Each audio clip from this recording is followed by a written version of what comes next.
গাছড়ি করাই এবার মজা দেখাই দিব সাইকেল বলে ঠেঙ্গা গাছে ভিড় লাগাই দিব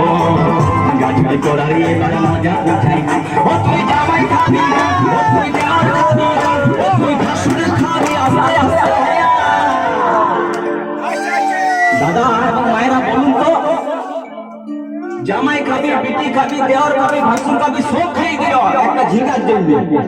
তো মায়েরা কেউ বলতে পারবেন কোন গাইতে বাকি রইলে বলুন তো মায়েরা ও তুই ভাতারে তুই আমার ঝিঙ্গাটা হাতে করলি চুরি কর আমার ঝিঙ্গাটা হাতে করলি চুরি তুই আমার ঝিঙ্গাটা হাতে করলি